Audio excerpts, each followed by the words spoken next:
کہا جاتا ہے کہ اس علاقے میں قحط سالی پیدا ہو گئی۔ اس قحط سالی کی لپٹ میں نہ صرف انسان بلکہ چرند پرند سب اس کا شکار ہو گئے۔ مویشی مالکان بے حد پریشان تھے۔ اس دوران ایک مسجد کے مولوی نے جمعے کے خطبے میں نہایت یقین کے ساتھ یہ بات بتائی کہ اللہ کا نام لے کر یعنی بسم اللہ پڑھ کر دریا کو حکم دیا جائے تو وہ بھی نافرمانی نہیں کرتا۔ خطبہ سننے والوں میں ایک چراہا بھی تھا۔ مولوی کی یہ بات اس کے دل میں اتر گئی۔ اس بات پر اس کا یقین کامل ہو گیا۔ اس نے واپس آ کر اپنی بکریاں کھولیں، سیدھا دریا پہ چلا گیا، اونچی آواز سے بسم اللہ الرحمن الرحیم پڑھا اور دریا کو کہا وہ اپنی بکریاں چرانے کے لیے دوسرے پار جانا چاہتا ہے، اس سے کہا کہ مجھے اپنے اوپر سے گزرنے دے۔ یہ کہہ کر اس نے اپنی بکریوں کو لیا اور دریا پر چلتا ہوا دریا پار کر گیا۔ دریا کی دوسری طرف کا علاقہ گھاس سے بھرا ہوا تھا، درختوں کے پتے بھی سلامت تھے کیونکہ کسی کو یہاں آنے تک کی رسائی نہیں تھی۔ اس نے خوب اچھی طرح اپنی بکریوں کو سیر کروایا اور واپس لوٹ، پھر یہ اس کا معمول بن گیا۔ وہ بکریاں پار چھوڑ کر واپس آ جاتا، شام کو جا کر بکریاں واپس لے آتا۔ اس کی بکریوں کا وزن دگنا چگنا ہو گیا۔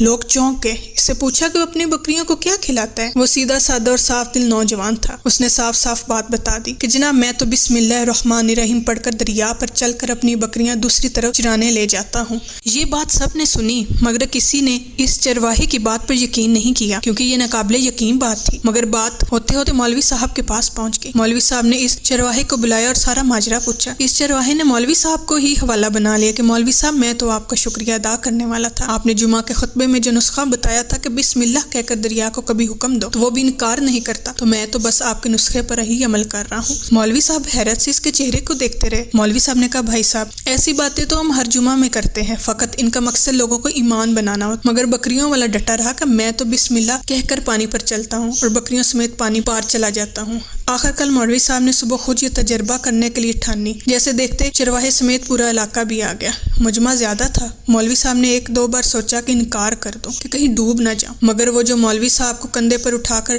لائے تھے اب بھی جوش و خروش اللہ اکبر کے نعرے لگا رہے تھے اور مولوی صاحب کے حق میں تعریفیں کر رہے تھے۔ آخر کار مولوی صاحب نے اپنے ڈر کو دور کرنے کے لیے ایک رسہ منگوایا، پہلے اسے ایک درخت کے ساتھ باندھا، پھر اپنی کمر کے ساتھ باندھا، پھر ڈرتے ڈرتے ڈھیلا ڈھالا بسم اللہ پڑھا اور دریا پر چلنا شروع ہو گئے، مگر پہلا پاؤں ہی رکھا تھا کہ پانی میں گر گئے۔ مولوی صاحب ڈبکیاں کھانے لگے اور پانی کے بہاؤ میں بہنا شروع ہو گئے۔ لوگوں نے کھینچ کھینچ کر باہر نکالا۔ مولوی صاحب کی اس حرکت نے چرواہے کو پریشان کر دیا کہ مولوی صاحب کی بسم اللہ کو یہ کیا ہو گیا ہے، کیوں اس کا یہ روز کا معمول تھا۔ اس کے پاس یقین میں کوئی فرق نہ آیا۔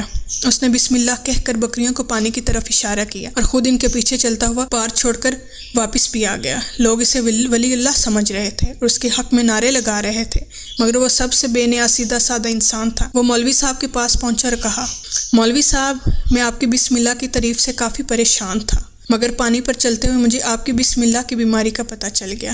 اس چرواہے نے درخت سے بندھی رسی کی طرف اشارہ کیا اور کہا مولوی صاحب یہ ہے آپ کی بسم اللہ کی بیماری، آپ کی بسم اللہ کی برکت کو یہ رسہ کھا گیا۔ آپ کو اللہ اور بسم اللہ سے زیادہ اس رسے پہ بھروسہ تھا، لہٰذا اللہ نے بھی آپ کو رسی کے حوالے کر دیا۔ پھر کہنے لگا مولوی صاحب آپ بھی کمال کرتے ہیں، میں نے آپ کے منہ سے سنا اور یقین کر لیا اور میرے اللہ نے میرے یقین کی لاج رکھ لی، مگر آپ نے اللہ کا کلام سنا مگر یقین نہیں کیا، لہٰذا آپ کو اللہ نے رسوا کر دیا۔ محترم عزیز دوستو، یہی کچھ ہمارا حال ہے۔